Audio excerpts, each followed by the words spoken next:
Next up, at UFC Vegas 77, we have Norma Dumont taking on Chelsea Chandler. Norma Dumont, 9-2 overall, 4-1 in her last 5. She is riding a 2-fight win streak. She's taking on Chelsea Chandler, only 5-1 in her career. She is 5-0 in her last 5, and she's coming off that first-round knockout in her UFC debut. We all know Norma Dumont at this point. She's actually been very, very active. She's a solid striker. She's relaxed. She's patient. Her striking is technical, and her takedown defense is very sound. If you look at her strike differential, she lands about 4 significant strikes per minute and only takes 2 in return. And on top of her technical striking, she also has solid grappling. Her takedowns are not great, but she does have 8 takedowns in 7 UFC fights. She's coming off the win over Cara Rosa. She was dropped. She was able to squeak out the win. I say squeak. It wasn't a split or anything, but squeak out the win with straight up cage control. She's taking on Chelsea Chandler. She is a powerful, powerful fighter who comes forward throwing bombs. She'll push you against the cage. She's going to work for takedowns. She's incredibly strong and uses that strength to rip her opponents to the mat and control them from there. She is not incredibly fast. She's not athletic. But she is tough, she's powerful, and she never stops marching forward. She's coming off that knockout win over Julia Stolarienko, where we saw how tough she is and how solid her BJJ can be. And I'm picking Chelsea Chandler here.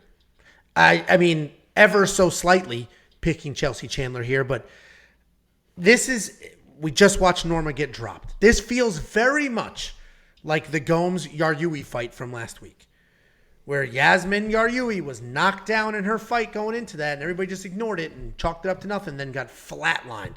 Norma Dumont was just knocked down in her fight against Cara Rosa, people ignoring it, and Chelsea Chandler might be the hardest or the second hardest hitting person in this division. So I'm not going to blindly bet on Chelsea, but I do think, I do have a bet on her. I do think Norma Dumont is her only path to victory here, which is probably going to happen.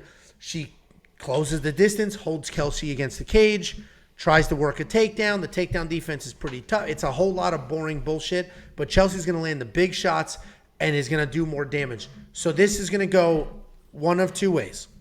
This could be a Chelsea Chandler knockout, or this could be, if you remember when, was it Norma Dumont who beat Holly Holm? Who was it that beat Holly Holm where Holly held her against the cage the entire fight and still lost the decision? Well, I can't believe I can't. It's your story. So anyway, it could look like that, where Holly held her against the cage the entire fight, and the judges still gave it to her opponent because her opponent, any chance she got, was landing big shots, separating, trying to land big. That's exactly what this could look like. So Chelsea's the pick, and the bet that I have on her is wins inside the distance, decision, no action, because Norma is not dangerous at all. She's not going to win this fight by finish. If she wins, it's a decision, and Chelsea is dangerous as shit. So worst case scenario, I get a refund. So that's what I got going on here. What do you think, Jakey boy? I don't disagree with the power assessment of Chelsea. I have this immediately. I thought that this was speed versus power. Norma Dumont, I think, is the more technical striker. She showed some nice crisp striking in the pocket versus Cara Rosa. Obviously, she, as you mentioned, she did get dropped, but she came back and won that fight with pressure. And Chelsea did look good in her last fight, but we have to remember that was against Julia Stolarienko and Stolarienko. Stolarienko. A little bit more of that. Stolarienko. And she was taken down very easily in that first round. I know Norma Dumont isn't a big grapple-heavy wrestler, but she will shoot takedowns. And if she feels like she has the advantage in the wrestling, she will use her wrestling. And I think that she has the wrestling to kind of control this fight, because Chelsea was easily taken down. The only reason that Julia lost that position was because she went for one of her patented arm bars, didn't get it. Chelsea ended up on top. They got back to the feet, and then Chelsea did what she should have done on the feet against Stolarienko, is dominate, because Julia is not a striker. So Chelsea came in and did what she did against somebody that isn't a very good striker. Norma Dumont is a very, very good technical striker, will stand there and box. I believe that she can have the wrestling too if she needs it to slow this fight down. If Chelsea comes out with a little bit of power, Norma Dumont with those strong, defined legs are very good at holding people against the cage, as you saw against Cara Rosa. I just think that she can slow this fight down if she needs to, grind out a win. I don't have a bet on her. It's nothing like that. I'm not that confident in it, right? Because I do respect the power of Chelsea. But as a pick, I think Norma Dumont's a technical enough striker to do what she needs to do on the feet and work in a takedown or some cage control and win a fight. But this could easily turn into, if they strike, this could turn into a sneaky, really good fight because Chelsea will stand, she will bang, and you saw that at times with Norma as well, throwing extended combinations versus Carol Hossa. So this is sneaky, one of those where it could turn into a really good fight if they start standing. But if Norma wants to win, it probably needs to be boring. And I think she'll make it boring. It 100% needs to be boring, and I think she's going to have a hard time bullying Chelsea. Chelsea's pretty Not with big. those legs. Not with those legs. Not with those legs. Not with those legs. She can do whatever she fucking wants. Watermelon. Do you love my inside the distance decision no action bet, though? That's a solid bet. And Yeah, you I know don't think what's annoying? she's... Yeah, go ahead. Well, I said it in the quick pick video. The props dropped. I looked at it. It was minus 200. I was like, let me wait. That might tighten. It did not tighten. It's like, fuck. But So Carol then I Hossa's got, she's got good power. She's known as a power striker. So does Chelsea, Her though. That's my partner point. is Denise Gomes. There you go. So, yeah, again, same read, but different picks. This is the third fight we did that. Okay, weird. $8,400 for Norma Dumont. I'm going to have to check the DraftKings scoring because she does rack up sneaky control time, just holding you against occasion these boring-ass fights. So I got to see what that's done for her.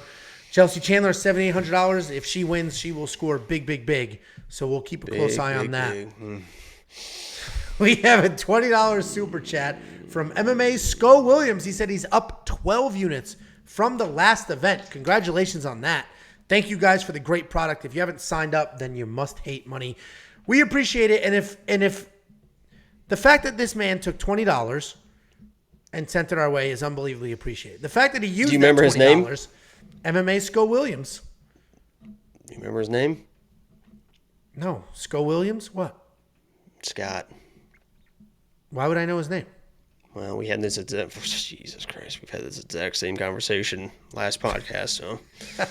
With the same guy, with the same donation, always winning this guy. Well, good for him. We appreciate it. The fact that he took the time to Alzheimer's. shout out Premium, means the world. So thank you very much for the $20. Appreciate Thank you, Scott. For the shout out. Big Scotty. Look at Artem pretending he's American. Just waiting for the American basketball game to end. Go sports. He's watching Summer League. Nice try, Artem. Nice fucking. How was the Sphere? The Sphere in Vegas was very disappointing because you Just a can see basketball. it. You can see it from everywhere, which is cool. And at night when it was all lit up, you're like, "That's wild." But it was only a basketball, and it wasn't. You went to a nice moving. hotel so you could look at it? Yeah, we left. We got in an Uber. We left the Flamingo, and then went to a nicer part of the Strip so we could actually see it.